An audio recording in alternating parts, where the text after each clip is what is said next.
لله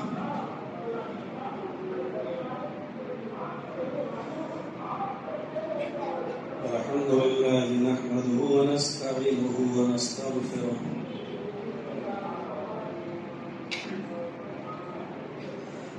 ونعوذ بالله من شرور أنفسنا ومن سيئات أعمالنا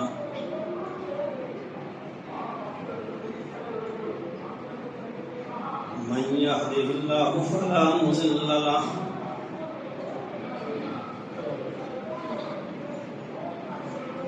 ومن يضلل فلا هادي له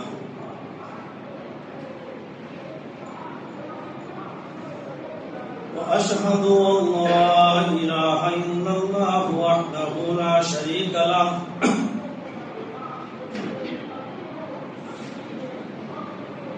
وأشهد أن محمدا عبده ورسوله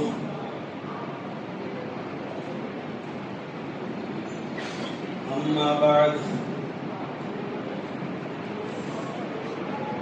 فإن خير الحديث كتاب الله وخير الهدي هدي محمد صلى الله عليه وسلم وشر الأمور محدثاتها وكل محدثة بدعة وكل بدعة ضلالة وكل ضلالة في النار. أعوذ بالله من الشيطان الرجيم. بسم الله الرحمن الرحيم.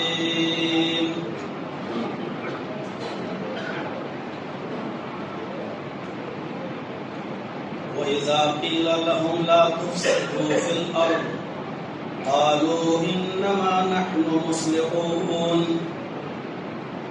ألا إنهم هم المفسدون ولكن لا يشعرون.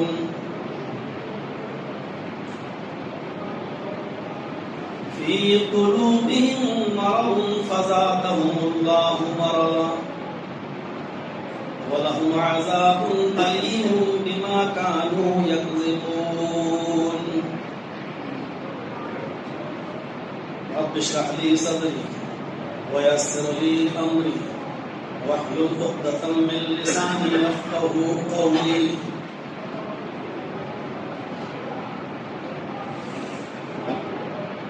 حاضرین جمعہ جامع مسجد ہندو کو کرناٹک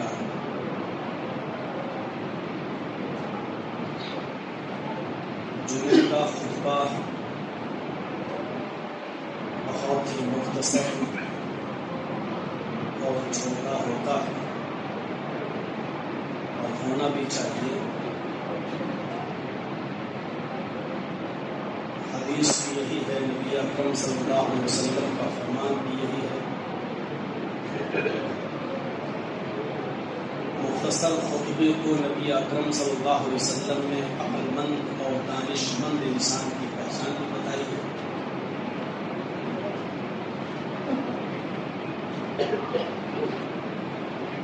ہر قسم کے لوگوں کا خیال رکھنا چاہیے. اس مختصر خطبے میں کچھ بنیادی باتیں,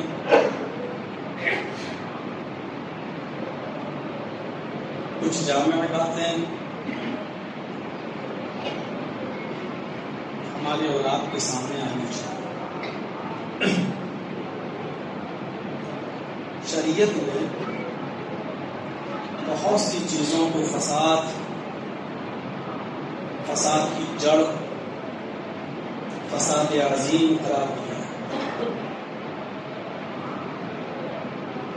اور زمین پر فساد پھیلانے کو, فتنہ پھیلانے کو شدید جرم قرار دیا ہے. ہر اس راستے کو بند کر دیا ہے جو زمین پر شر و فساد کا ذریعہ بنتا ہے. اور یہ منافقوں کی پہچان بتائی ہے. منافقوں کا قول اللہ تبارک و تعالیٰ نے نقل کیا کہ جب ان سے کہا جاتا ہے کہ تم زمین پر فساد برپا مت کرو، وَإِذَا قِيلَ لَهُمْ لَا تُفْسِدُوا فِي الْأَرْضِ، جب ان سے کہا جاتا ہے کہ تم زمین پر فساد مت پھیلاؤ، زمین پر فساد برپا مت کرو، تو یہ کہتے ہیں انما نحن مصلحون، ہم تو اصلاح کرنے والے ہیں، ہم کہاں فساد پھیلاتے ہیں؟ ہم آئے دن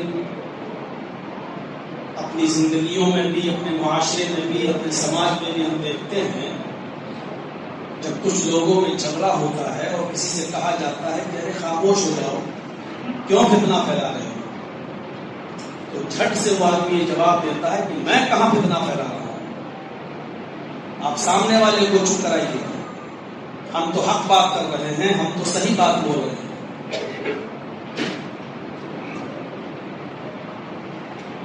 کبھی کبھی چھوٹی چھوٹی باتیں فتنہ اور فساد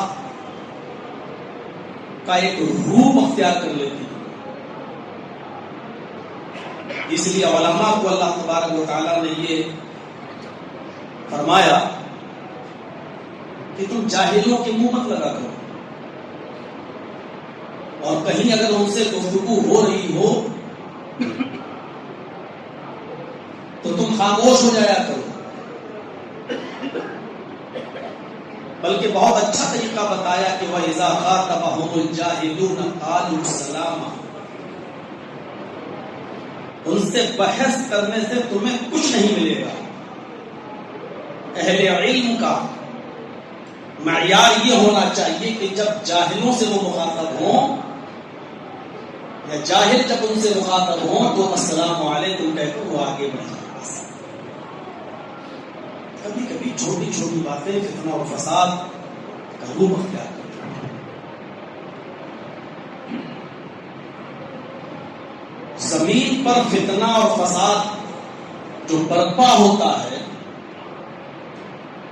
اس کی مین وجہ، اس کا مین جو ریزن ہے وہ ہوتا ہے عدل و انصاف کی بات نہ کرنا، اہل حق کو حق نہ دلانا اور ان کے ساتھ بے انصافی کرنا۔ آپ کے گھر میں بھی فساد برپا ہو سکتا ہے اگر آپ اپنی اولاد کے ساتھ عدل نہیں کرتے ہیں تو۔ آپ کی 2 یا 3 بیویاں ہیں، اگر آپ ان کے درمیان عدل نہیں کرتے ہیں تو آپ کا گھر بھی جہنم بن سکتا ہے۔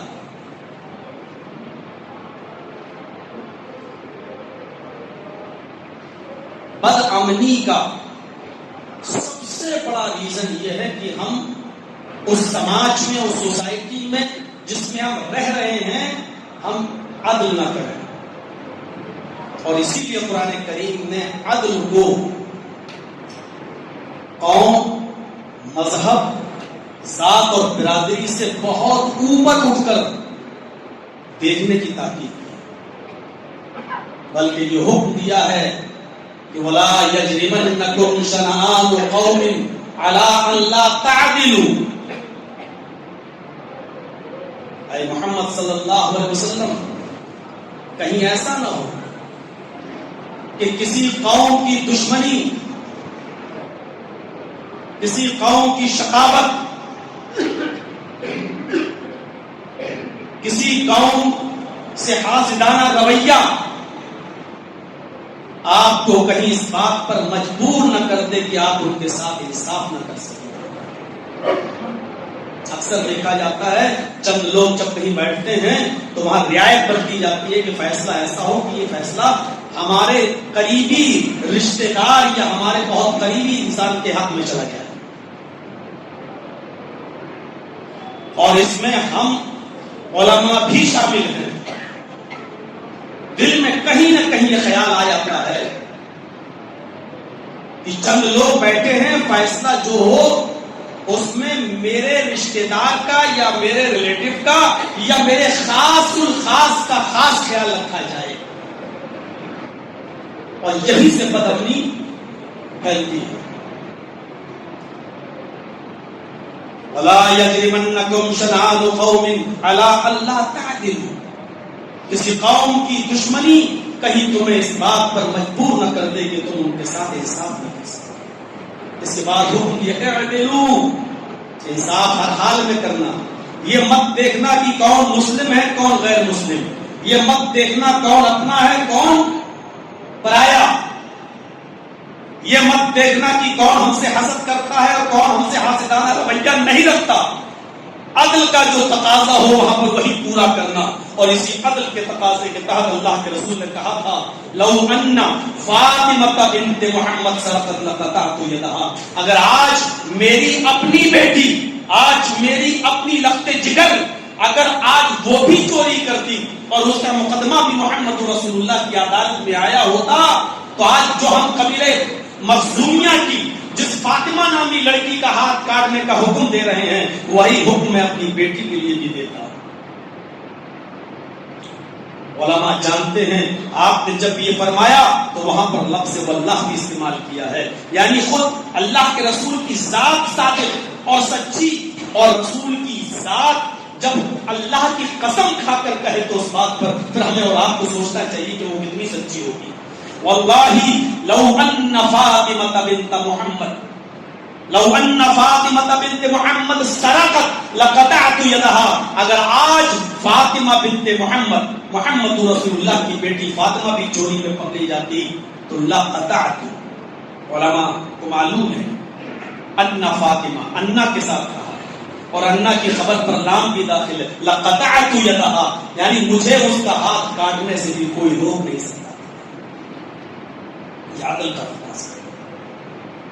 میں یوں کہہ سکتا ہوں سماج میں، معاشرے میں، سوسائٹی میں، شہر میں، گاؤں میں، اسٹیٹ میں، ملک میں جتنا زیادہ عدل ہوگا بلا کسی مذہب و ملت، بلا کسی ذات و برادری کو دیکھے ہوئے، اس شہر میں، اس بستی میں، اس ڈسٹرکٹ میں، اس اسٹیٹ میں، اس ملک میں اتنی زیادہ شانتی ہوگی اور امن و امان ہوگا۔ آپ عدل قائم کر کے دیکھ لیجئے، امن اپنے آپ قائم ہو جائے گا۔ صحیح بخاری شریف کی ایک حدیث میں آپ کو سنانا چاہتا ہوں۔ اس حدیث کے راوی حضرت عدی بن حاتم ہیں۔ حضرت عدی بن حاتم فرماتے ہیں کہ ایک مرتبہ میں نبی اکرم کی مجلس میں بیٹھا ہوا تھا، ایک صحابی اٹھے اور وہ نبی اکرم صلی اللہ علیہ وسلم کے پاس تشریف لے گئے اور ان کے قریب جا کر فرمایا اے اللہ کے نبی، قتل و قتال بہت بڑھ گیا ہے، جو بھی آتا ہے راستے میں اس کو قتل کر دیا جاتا ہے، خون بہت سستا ہو چکا ہے، کسی کی جان لینا بہت آسان ہو چکا ہے، کیا کیا جائے؟ اور یہ سوال ایک صحابی کر رہے ہیں اور مکے کی سرزمین ہے، قتل و قتال بہت بڑھ گیا، کیسے روکا جائے؟ نبی اکرم صلی اللہ علیہ وسلم نے اس صحابی سے فرمایا تم بیٹھ جاؤ اپنی جگہ پر۔ وہ گئے اور اپنی جگہ پر بیٹھ گئے۔ عدی بن حاتم کہتے ہیں کہ تھوڑی ہی دیر میں نے دیکھا کہ ایک دوسرا شخص پہنچا اور وہ بھی اللہ کے رسول سے شکایت کرنے لگا کہ اے اللہ کے نبی، جو لوگ بھی تجارت کرنے کی غرض سے آتے ہیں، راستے میں یہ بنو طے کے قبیلے کے لوگ، ان کے سرکش اور عیار لوگ ان لوگوں کا مال لوٹ لیتے ہیں، اور اگر وہ مال دینے میں آناکانی کرتے ہیں تو پھر ان کو وہ قتل کر دیتے ہیں۔ رہزنی بہت ہو رہی ہے، ہمارے مال محفوظ نہیں ہیں، ہماری جانیں محفوظ نہیں ہیں۔ اللہ کے نبی صلی اللہ علیہ وسلم فرماتے ہیں کہ تم بھی اپنی جگہ پر بیٹھ جاؤ۔ عدی بن حاتم کہتے ہیں تھوڑی دیر کے بعد اللہ کے نبی صلی اللہ علیہ وسلم کھڑے ہوتے ہیں، اور کھڑے ہونے کے بعد پورے مجمع کو مخاطب کر کے میرا نام لے کر کہتے ہیں کہ عدی، بیٹھے سب لوگ ہیں لیکن آپ نام میرا لے رہے ہیں۔ انہوں نے یہ شکایت کی، انہوں نے یہ شکایت کی، ملک محفوظ نہیں ہے، شہر محفوظ نہیں ہے، بستی محفوظ نہیں ہے، ہمارے اموال ہماری جانیں محفوظ نہیں ہیں۔ آج میں تمہیں پیشین گوئی کر رہا ہوں، اے عدی، میرے اس دنیا سے رخصت ہونے کے بعد اگر اللہ نے تمہیں لمبی زندگی دی، لمبی عمر دی، تو تم دیکھو گے، بخاری کی حدیث، اے عدی تم دیکھو گے کہ ملک شام سے اور اس شام کے ایک شہر ہیرا سے ایک عورت اپنی سواری پر بیٹھے گی، اکیلے ملک شام سے چلے گی، اکیلے ہیرا سے سفر کرے گی، اور وہ خانہ کعبہ تک آئے گی، خانہ کعبہ کا طواف کرے گی، صفا و مروہ کی چکر لگائے گی، یعنی اشارہ تھا وہ عمرہ کرے گی، خانہ کعبہ کا طواف کرے گی، صفا و مروہ کی چکر لگائے گی، سعی کرے گی، پھر اپنی سواری پر بیٹھ کر وہ ملک شام اپنے وطن، اپنے شہر ہیرا واپس چلی جائے گی۔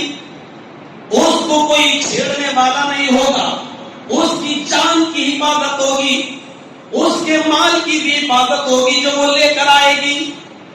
اکیلے ایک عورت ملک شام سے چلے گی، خانہ کعبہ میں آئے گی، طواف کرے گی، صفا مروہ کی سعی کرے گی اور اپنے ملک میں واپس پہنچ جائے گی۔ اس عورت کا کوئی بھی بگاڑنے والا نہیں ہوگا۔ عدی ابن حاتم کہتے ہیں جس وقت اللہ کے رسول مجھ سے یہ فرما رہے تھے، میرا نام لے کر کہہ رہے تھے، اس وقت میرے دل میں یہ خیال اٹھ رہا تھا کہ اللہ کے رسول کو یہ کیا ہو گیا ہے، آپ کہاں کھڑے ہو کر یہ بات کر رہے ہیں اور یہ کیسی عجیب بات کر رہے ہیں۔ عدی ابن حاتم کہتے ہیں کہ میرے دل میں یہ ہوک اٹھی اور میں نے سوچا آئینہ دعاء تعین الذی سعوا فی البلاد، اللہ کے نبی کہہ رہے ہیں کہ اس عورت کو کوئی کچھ نہیں کرے گا، یہ بنو طے کے گنڈے کہاں چلے جائیں گے، یہ قبیلہ طے کے یہ بدماش لوگ کہاں چھپ جائیں گے جنہوں نے اس سرزمین پر فساد پھیلا کے رکھا ہے، اس سرزمین پر امن و چین و سکون چھین لیا ہے، یہ کہاں چلے جائیں گے، یہ کہاں چھپ جائیں گے، یہ کہاں غائب ہو جائیں گے۔ میں نے کہا نہیں اللہ کے رسول سے، لیکن میرے دل میں یہ سوال اٹھ رہا تھا، فَأَيْنَ دُعَاءُ طَيٍّ الَّذِي سَعَوْا فِي الْبِلَادِ، یہ کہاں چلے جائیں گے بنی طے کے گنڈے۔ میں نے کہا نہیں اللہ کے رسول سے، اتنے میں اللہ کے نبی فرماتے ہیں کہ اے عدی، میرے بعد تم لمبی زندگی پاؤ گے تو تم یہ بھی دیکھو گے کہ کسرا کا خزانہ فتح ہو کر ہمارے ہاتھوں میں آ جائے گا، ہم سے مراد صحابہ کے ہاتھوں میں، یعنی ہم کسرا کے خزانے کے مالک ہوں گے، کسرا کو فتح کر کے اس کا خزانہ ہمارے ہاتھ میں آ جائے گا۔ میں نے پھر بڑا تعجب کیا، دل میں سوچا کہ اللہ کے نبی آج کیسی باتیں کر رہے ہیں، وہ کسرا جس کو بڑی سے بڑی طاقتیں زیر نہیں کر پاتی ہیں، وہ کسرا شکست نہیں دے پاتا ہے، وہ کسرا جس کی آنکھوں میں آنکھیں ڈال کر کوئی بات کرنے کی جرأت نہیں کرتا ہے، اس کسرا کا خزانہ ہمارے ہاتھوں میں آ جاتا ہے۔ لیکن میں نے کہا کچھ نہیں، دلی دل میں سوچ رہا تھا کہ اللہ کے رسول کو کیا ہوگا۔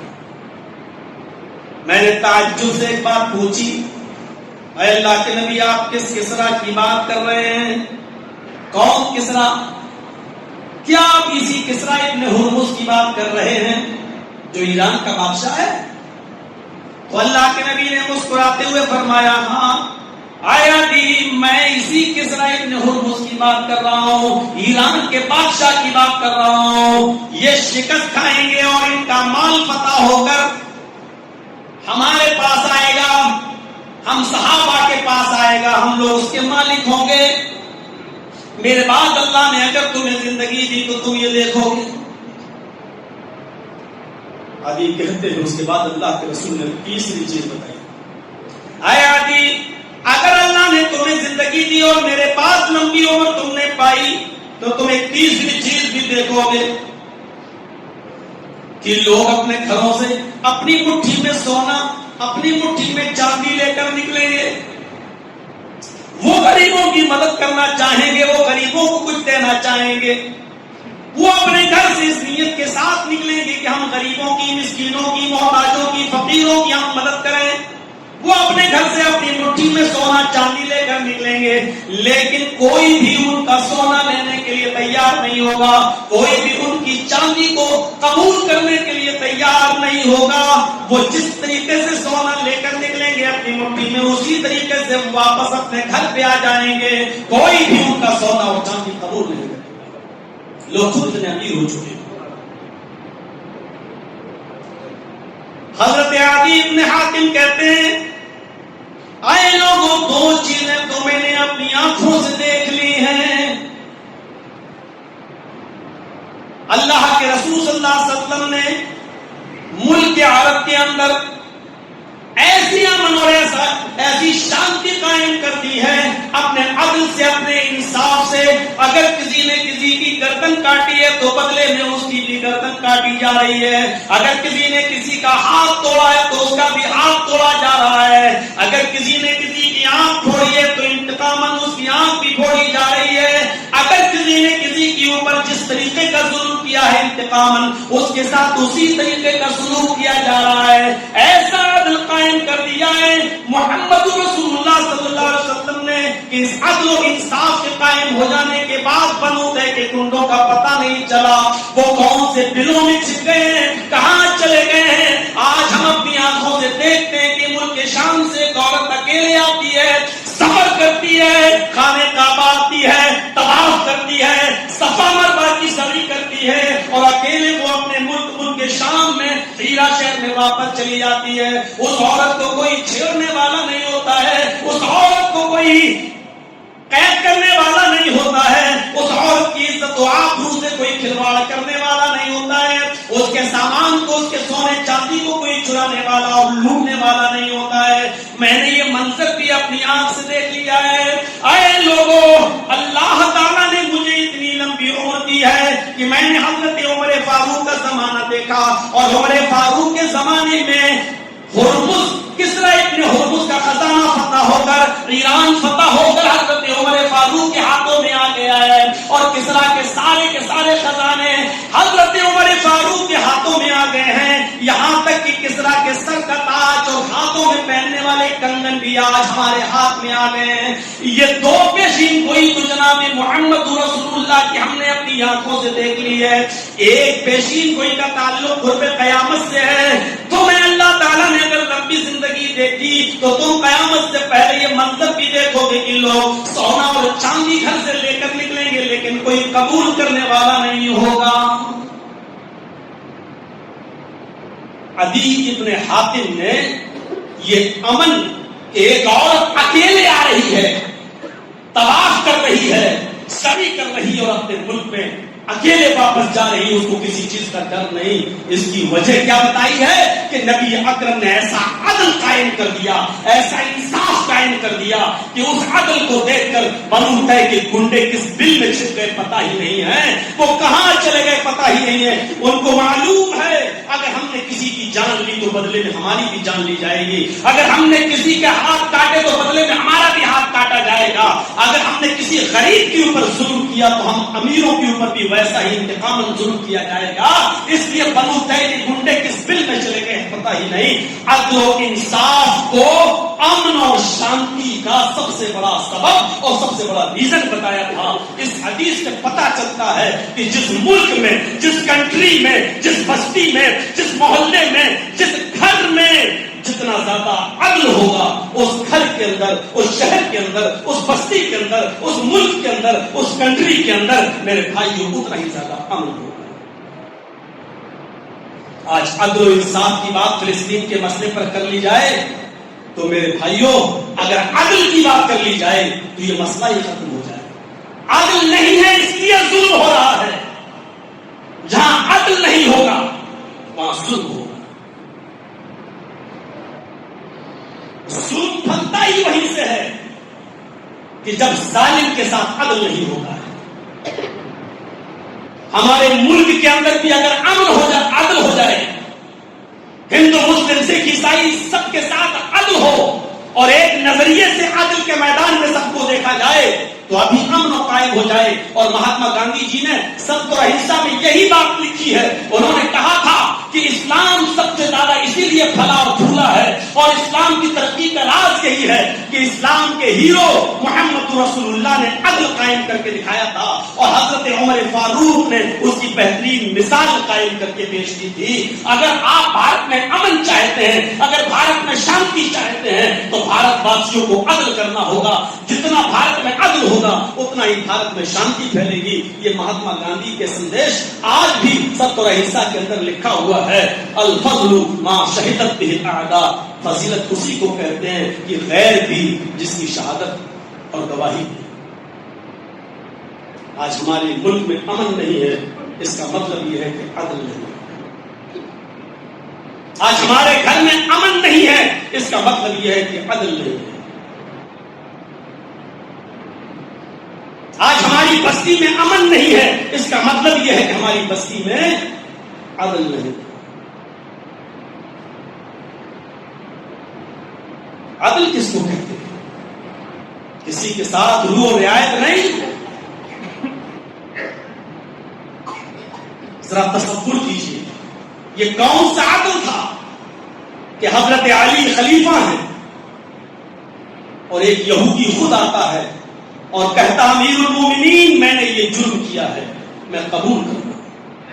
ارے مجنون، اس کو معلوم تھا کہ آج اگر بچ گیا تو حضرت علی کی پولیس ہمیں کبھی بھی ڈھونڈ لے گی اور تلاش کر لے گی، ہمارا جرم پکڑا جائے گا، بہتر ہے کہ آج ہی قبول کر لو۔ وہ آیا اور اس نے قبول کیا۔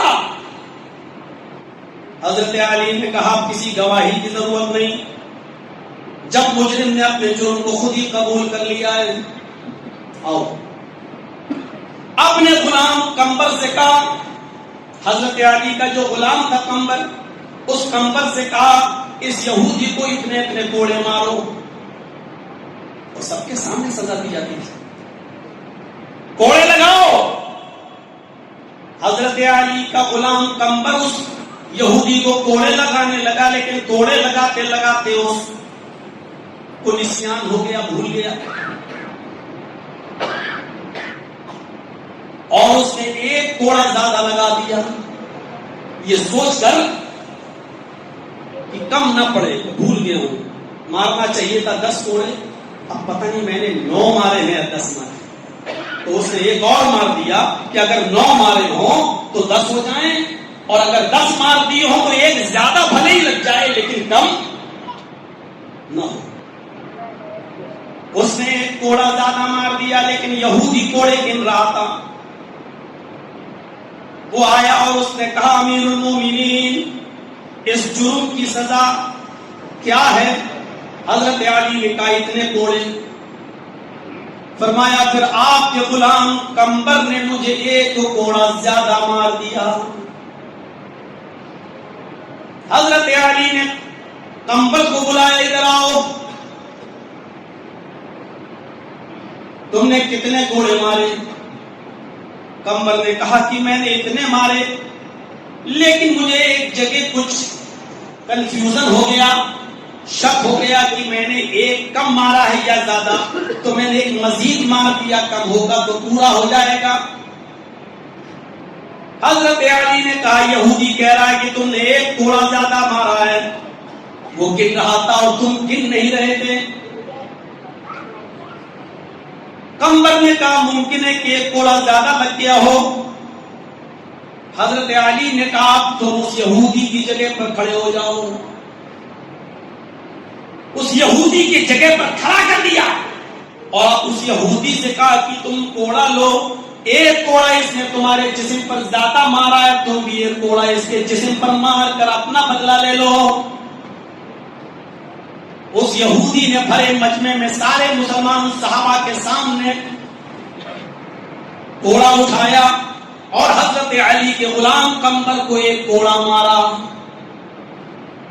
حکومت حضرت علی کی ہے، خلافت حضرت علی کی ہے۔ کہہ سکتے تھے ارے چلو ٹھیک ہے دھوکے سے لگ گیا، جاؤ تم میرے غلام کو مارو، ٹھیک ہے بھول چوک ہو جاتی ہے، لیکن نہیں، قرآن پڑھا تھا، جانتے تھے قرآن کی آیت کا مطلب کہ لا یجرمنکم شنآن قوم علی الا تعدلوا، کسی قوم کی دشمنی تمہیں اس بات پر مجبور نہ کر دے کہ تم اس کے ساتھ بے انصافی کرتے رہو۔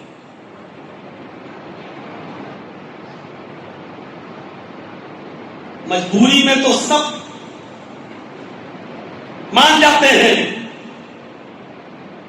مزہ تو تب ہے جب پاور اور طاقت اپنے ہاتھ میں ہو، اس وقت انصاف کیا جائے، اس وقت انصاف کیا جائے۔ میرے پیارے ساتھیوں، تصور کیجیے، بند جملوں میں بہت کچھ بولے جا رہا ہوں، آپ سب سمجھ رہے ہوں گے میں کہنا کیا چاہ رہا ہوں اور میرا اشارہ کس طرف ہے۔ میرے پیارے ساتھیوں، جس ملک کے اندر، جس بستی میں جتنا عدل ہوگا اتنا ہی زیادہ وہاں امن ہوگا۔ اگر کسی کنٹری میں، کسی ملک میں بدامنی پھیلی ہوئی ہے تو سمجھ لو کہ اس ملک کے اندر عدل و انصاف نہیں ہو رہا ہے۔ سعودی عرب کا واقعہ بھی آپ اپنے سامنے رکھ کے دیکھ لیجیے، جو ابھی چند دنوں پہلے پیش آیا۔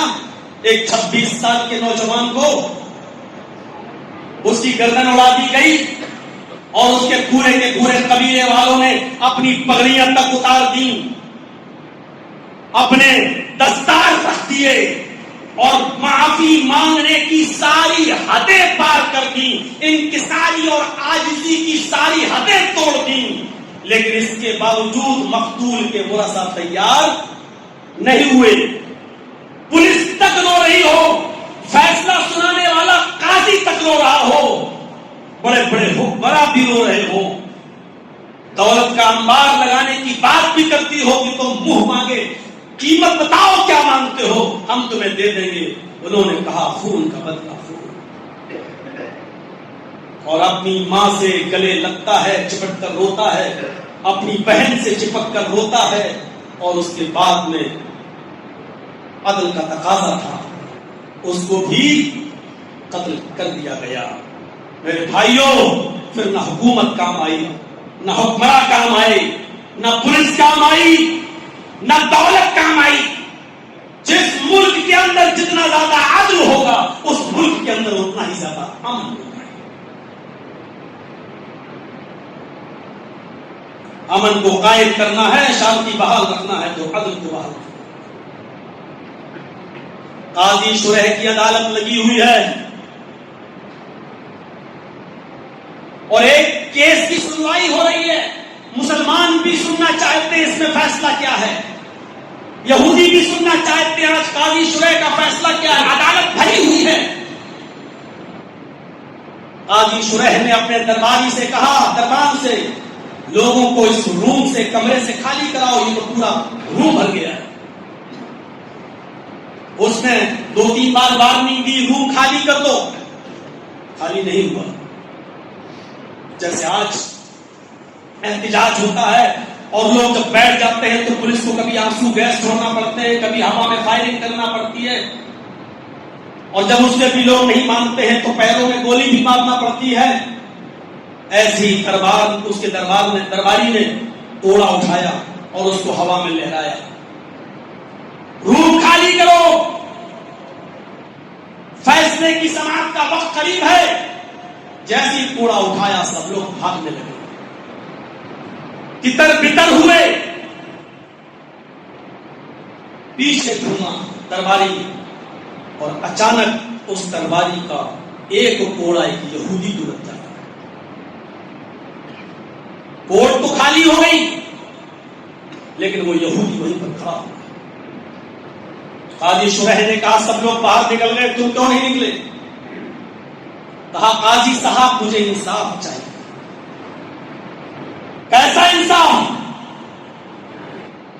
کہا کہ آپ کے دربان کا کوڑا میرے پیٹھ پر لگ گیا ہے، اگر کوڑا چلانے کا آرڈر آپ کا تھا تو کئی لوگوں کو لگنا چاہیے تھا، لیکن اس نے کسی اور کو نہیں مارا، اس کا کوڑا مجھے کو لگا ہے، اس نے نشانہ بنایا اور مجھے کوڑا مارا۔ قاضی شریح کا درباری کہتا ہے قاضی صاحب کوڑا میں نے جان بوجھ کے نہیں مارا ہے، میں ہوا میں لہرا رہا تھا، یہ پیچھے سے آ گیا، کوئی گواہ نہیں تھا، کسی نے گواہی نہیں دی۔ قاضی شریح نے کہا یہ بتاؤ تمہارا کوڑا اس کو لگا یا نہیں لگا؟ کہاں لگا ہے؟ اب تم نے جان بوجھ کے مارا ہے یا بنا جانے بوجھے؟ اس کا علم تو صرف اللہ کو ہے، ہم دلوں کی کیفیت کو تو نہیں جانتے، تمہارے دل میں کیا ہے یہ تو ہم نہیں جانتے، لیکن عدل کا تقاضا یہ ہے کہ میں نے کسی کو کوڑا مارنے کا حکم نہیں دیا تھا، آپ نے ہوا میں کوڑا لہرایا ضرور تھا، لیکن اس یہودی کو لگا اور یہودی نے کہا مجھے مارا ہے، لہذا عدل کے تقاضے کے تحت ایک کوڑا تمہارے جسم پر مارا جائے گا، اے یہودی کوڑا پکڑو، اور ایک کوڑا تم ہمارے درباری کو، ہمارے دربان کو بھی مارو۔ اس بھرے مجمع میں یہودیوں کے سامنے اور مسلمانوں کے سامنے قاضی شریح کے دربان کو اس یہودی نے ایک کوڑا رسید کیا، ایک کوڑا مارا۔ اسی وقت بر وقت on spot judgement, on spot فیصلہ، اسی جگہ پر فیصلہ۔ آج کل کی طرح مقدمے لمبت نہیں ہوا کرتے تھے، انصاف کے لیے لوگ چکر نہیں کاٹا کرتے تھے کورٹ کی، اسی جگہ پر فیصلہ ہوا، اور اس فیصلے نے میرے پیارے ساتھیوں امن قائم کر دیا، ایسا خوشحال ماحول بنا دیا، خوشگوار ماحول قائم کر دیا کہ لوگ اس ماحول کے لیے تڑپتے تھے، اور مہاتما گاندھی کو یہ کہنا پڑا کہ اگر ایسا ہی امن اور شانتی چاہتے ہو تو حضرت عمر فاروق کا انصاف بھارت میں قائم کرو۔ خود ان کے ساتھ یہ معاملہ پیش آیا تھا، حضرت عمر فاروق بیٹھ گئے ایک جگہ پیشاب کرنے کے لیے، اور ان کا غلام امیر المومنین امیر المومنین امیر المومنین کی آواز لگاتا ہوا آیا۔ اس کو معلوم نہیں تھا کہ حضرت عمر فاروق نالی کے پاس بیٹھ کر پیشاب کر رہے ہیں۔ امیر المومنین، حضرت عمر فاروق کو غصہ آ گیا، میں استنجا کر رہا ہوں، امیر المومنین چل رہا ہے، مجھے پیشاب بھی نہیں کرنے دے رہا ہے۔ استنجے سے فارغ ہوئے کہ ادھر آؤ، کیا ہے ادھر آؤ۔ جیسے ہی وہ غلام قریب ہوا، حضرت عمر فاروق نے ایک تھپڑ اس کے چہرے پر رسید دیا۔ کیا ہوا؟ کہا کچھ نہیں۔ کس لیے آئے ہو؟ کیا کام ہے؟ کہا کچھ نہیں، چل رہا۔ جب وہ جانے لگا تو حضرت عمر فاروق نے کہا جب کوئی کام نہیں تھا تو کیوں چلا رہے تھے امیر المومنین امیر المومنین؟ کہا غلطی ہو گئی۔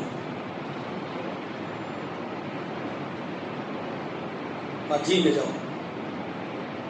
جب وہ جانے لگا تو پلٹتا ہے اور کہتا امیر المومنین صرف ایک گزارش ہے آپ سے، اس جملے پر غور کیجیے گا، امیر المومنین ایک گزارش ہے آپ سے، آپ نے ابھی میرے گال پر جو تھپڑ مارا ہے، آپ اپنے گھر پہ جائیے، جس چٹائی پر آپ بیٹھتے ہیں اسی چٹائی پر بیٹھ جائیے، اور تھوڑی دیر کے لیے ٹھنڈے دماغ سے اور ٹھنڈے دل سے صرف اتنا سوچ لیجئے گا کہ یہ تھپڑ آپ نے کہیں مجھے ناجائز تو نہیں مارا ہے، صرف غور کر لیجئے گا۔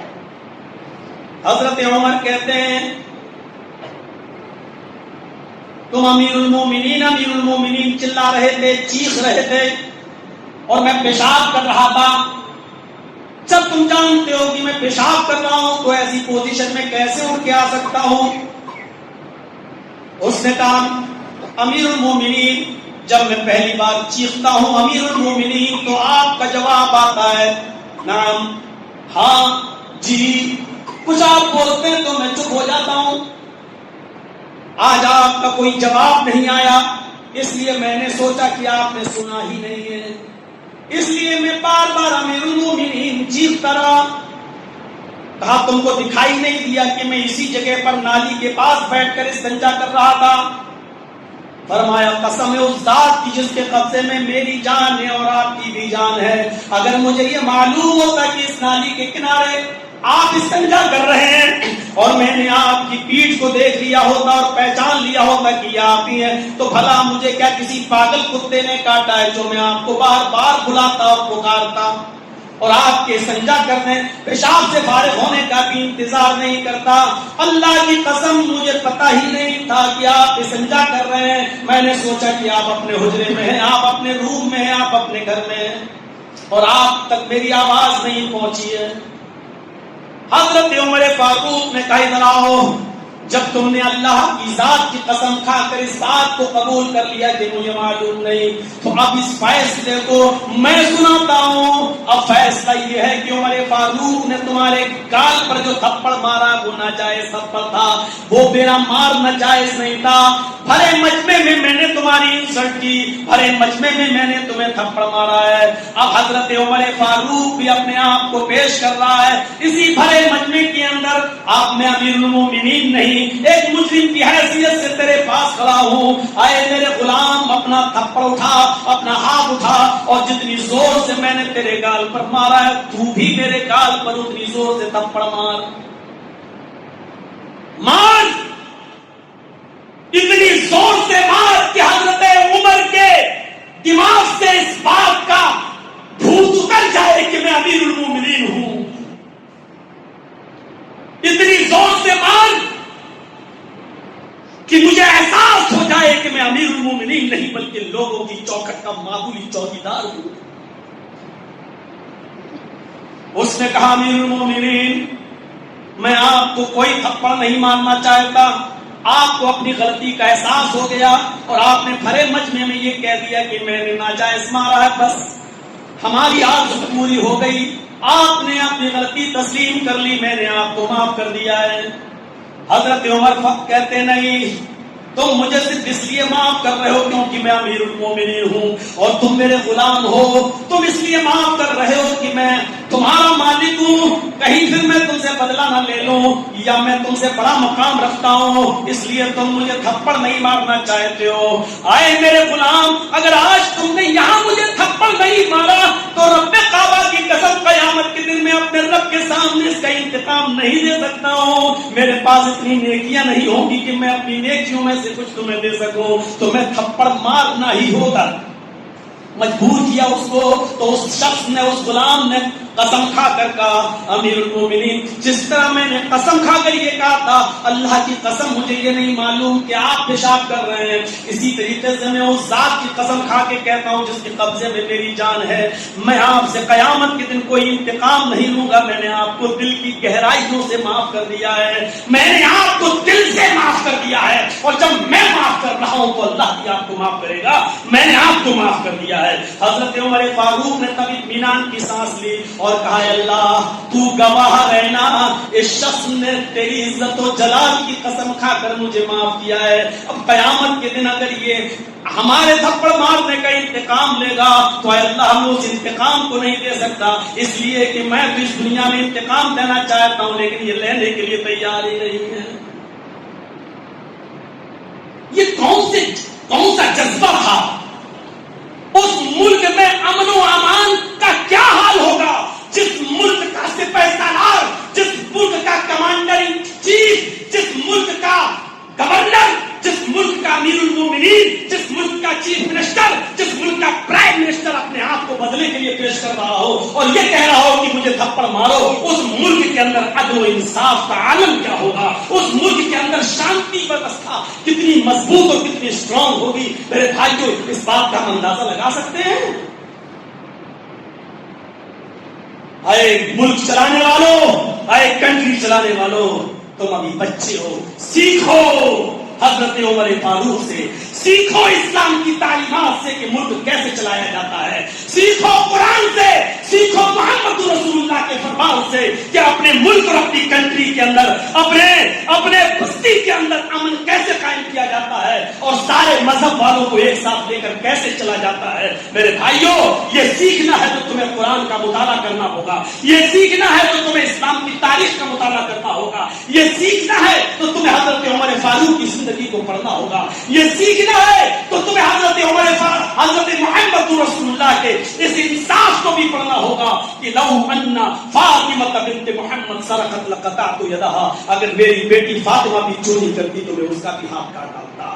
اگر عدل و انصاف قائم کرنا ہے، امن قائم کرنا ہے اپنے ملک کے اندر تو محمد رسول اللہ کا وہ آئیڈیل اور نمونہ آپ کو اپنانا ہوگا کہ جنگ بدر میں جب 70 کافر پکڑے گئے، 70 کافروں کے پیروں میں بیڑیاں ڈال دی گئی تو انہی 70 کافروں میں محمد رسول اللہ کے سگے چچا حضرت عباس بھی تھے جو ابو جہل کا ساتھ دے رہے تھے اور پکڑے گئے. انہی کافروں میں ان کے پیروں میں بھی بیڑیاں ڈال دی گئی. اللہ کے نبی جب رات میں معائنہ کرنے کے لیے اٹھے تو کیا دیکھتے ہیں کہ میرے بوڑھے چچا عباس کے پیروں میں جو بیڑیاں پڑی ہوئی ہیں وہ اتنی ٹائٹ ہے کہ اس کی وجہ سے وہ پیر نہیں پھیلا پا رہے ہیں. تو اللہ کے نبی کی آنکھوں میں آنسو آ گئے لیکن آگے بڑھ گئے. صحابہ پوچھنے لگے آپ کی آنکھوں میں آنسو آنے کی وجہ کیا ہے؟ ہم تو آپ کا تھوک زمین پر نہ گرنے دیں، آپ کے تو آنکھوں سے آنسو آ گئے. فرمایا ان عباس سنوابی، عباس میرا چچا ہی نہیں بلکہ وہ میرے باپ کے درجے میں داخل ہے. جس کا باپ نہیں ہوتا اس کا چچا ہی اس کے لیے باپ ہوتا ہے. عباس کے پیروں میں بیڑیاں اتنی ٹائٹ ہیں کہ ان کی حالت دیکھ کر میری آنکھوں میں آنسو آ گئے. بس اتنا کہا اور آپ اپنے خیمے میں چلے گئے. رات کی تاریکی میں کسی صحابی نے حضرت عباس کے پیروں کی بیڑیوں کو ڈھیلا کر دیا تاکہ وہ آرام سے سو جائیں. صبح فجر کی نماز کے وقت اللہ کے نبی نے معائنہ کیا تو کیا دیکھا کہ عباس میرے چچا بڑے آرام سے سو رہے ہیں، ان کے پیروں کی بیڑیاں ڈھیلی ہیں، تن بدن میں آگ لگ گئی. جناب محمد رسول اللہ کے سارے صحابہ کو اٹھایا، فرمایا کہ میرے چچا کے پیروں کی بیڑیوں کو ڈھیلا کس نے کیا ہے؟ جس نے کیا تھا وہ صحابی کہنے لگے اللہ کے رسول میں نے کیا ہے. کب میں نے حکم دیا تھا؟ نہیں. پھر تم نے کیسے ڈھیلا کر دیا؟ اللہ کے رسول آپ کی آنکھوں میں آنسو ہم سے دیکھے نہیں گئے ہیں، آپ روئیں، آپ کی آنکھوں میں آنسو آ جائیں، آپ کو روتا ہوا میں کیسے دیکھ سکتا ہوں؟ اللہ کے نبی فرماتے ہیں فرد محبت میں آنسو کا آ جانا ایک الگ چیز ہے، لیکن فرد محبت میں انصاف کا مرڈر نہیں ہونا چاہیے، انصاف کا خون نہیں ہونا چاہیے. تم نے میرے چچا کے پیروں کی بیڑیوں کو اگر ڈھیلا کیا تھا تو یہی کام سارے قیدیوں کے ساتھ کرنا چاہیے تھا. اور بھی تو 70 کافر قید ہیں، ان کے پیروں کی بیڑیوں کو بھی ڈھیلا کرنا چاہیے تھا. اور اگر تمہارا ضمیر ان کافروں کے پیروں کی بیڑیوں کو ڈھیلا کرنے کے لیے تیار نہیں تو پھر میرے چچا کے پیروں کی بیڑیوں کو بھی ڈھیلا نہیں کرنا چاہیے.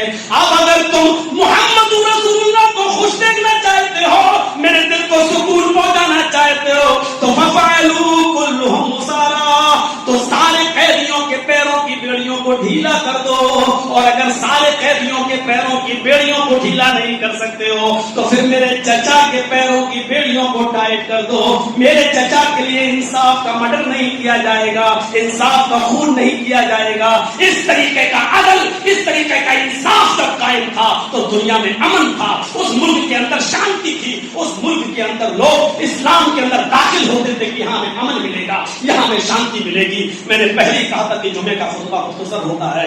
آپ نے مجھے 1:30 بجے تک کا ٹائم دیا، لیکن ممبر پر آتے وقت میرے کانوں میں یہ بھی کہا گیا کہ 5-10 منٹ اور بڑھ جائے تو کوئی بات نہیں. میرے بھائیوں، میں نے جمعے کا خطبہ بہت ہی مختصر دینا چاہا، پھر بھی کچھ زیادہ ہو گیا. بڑی معذرت کے ساتھ میں اپنی بات کو بس یہاں پر ختم کرتے ہوئے کہ ہمیں اگر امن چاہیے، شانتی چاہیے تو عدل قائم کرنا ہوگا. گھروں میں بھی عدل، معاشرے میں بھی عدل، سوسائٹی میں بھی عدل، سماج میں بھی عدل. ہم جہاں ہیں عدل کی بات کریں گے تو امن انشاءاللہ قائم ہوگا. میرے بھائیوں، بہت زیادہ جذبات میں آنے کی ضرورت نہیں ہے. میرے ساتھ بہت زیادہ لوگ سیلفی نہ لیں، اس سے مجھے سخت نفرت ہوتی ہے. مجھے تو ابھی نکلنا بھی ہے کیونکہ آج ہی گھر سے فون آیا اور میرے والد محترم اچانک بیمار پڑ گئے. ویسے تو کئی دنوں سے بیمار چل رہے تھے لیکن کوئی سکون تھا، میں ان کو گھر چھوڑ دیا تھا. لیکن میں صبح سے بڑے ٹینشن میں ہوں کیونکہ اس وقت سانس ان کی کافی پھول رہی ہے. ایک پھیپھڑا بالکل لنگس بالکل ڈیمیج ہو چکا ہے اور ان کی دوائیں چل رہی ہیں. میں نے فوراً گاڑی کا انتظام کر کے ان کو لکھنؤ بھجوایا ہے اور میں نے وہاں ڈاکٹر جو ہاسپٹل میں ہمارے تعلقات ہیں ان سے میں نے کہا ہے کہ آپ تب تک ان کو سنبھالیے اور دیکھیے. انشاءاللہ میں پہنچ رہا ہوں اور پھر میں دیکھوں گا. تو میرے پیارے ساتھیوں، میرے والد محترم کے لیے بھی دعا کیجیے کہ اللہ ان کو شفائے کاملہ اور عاجلہ عطا فرمائے، اور جو بیمار ہیں ان کے علاوہ اللہ ان سب کو شفائے کاملہ اور عاجلہ عطا فرما. بار اللہ ہمارے ملک میں امن قائم کر دے. اے اللہ، یہ ہندوستان جو سونے کی چڑیا تھی، اے اللہ اس کو پھر سے سونے کی چڑیا بنا دے. اے اللہ، یہاں جو امن و امان پہلے سے قائم تھا، ہندو مسلمان سکھ عیسائی جو سب بھائی بھائی بن کے رہتے تھے، اللہ یہی بھائی چارہ ہمارے دلوں میں پھر سے پیدا فرما دے. اے اللہ، ہمیں آپس میں ایک دوسرے کا اتنا ہمدرد بنا دے، اتنا غمخوار بنا دے کہ اگر تکلیف کسی ہندو کو پہنچے، اگر درد کسی ہندو کو ہو تو اس کی تکلیف ایک مسلمان کو بھی محسوس ہو. اے اللہ، اگر تکلیف کسی مسلمان کو پہنچے تو اس کا درد ایک ہندو کو بھی اپنے دل میں محسوس ہو. کیونکہ یہ ہندوستان ایک باغ ہے اور باغ میں آم بھی ہوتا ہے، سیب بھی ہوتا ہے، اورنج بھی ہوتا ہے، پپیتا بھی ہوتا ہے، اور وہ باغ تبھی اچھا لگتا ہے جب اس کے اندر سارے پھل ہوتے ہیں. ہمارا ہندوستان تبھی اچھا ہے جب اس میں ہندو بھی ہیں، مسلمان بھی ہیں، سکھ بھی ہیں اور عیسائی بھی ہیں، اور سب کو اپنے اپنے مذہب پر آزادی کے ساتھ عمل کرنے کی پوری اجازت ہے. اور اس رنگ برنگے باغ کے اندر سارے پھل جس طرح خوش رہتے ہیں اسی طرح ہمیں بھی خوش رہنے کی توفیق عطا فرما. اے اللہ، ہمارے ملک میں امن پیدا فرما دے. اے اللہ، یہ ملک ہم مسلمانوں نے بھی اپنا خون بہا کر، ہمارے علماء نے بھی اپنا خون بہا کر آزاد کرایا ہے. اے اللہ، ہمارے اس ملک کی حفاظت فرما. اللہ، ہمارے ملک میں امن و امان اور شانتی کو بحال فرما دے. بار اللہ، جب تک تو ہمیں زندہ رکھ، اسلام میں زندہ رکھنا، اور جب ہمارا خاتمہ ہو تو ایمان پر ہمارا خاتمہ فرمانا. وما علینا الا البلاغ المبین. وآخر دعوانا الحمد للہ رب العالمین.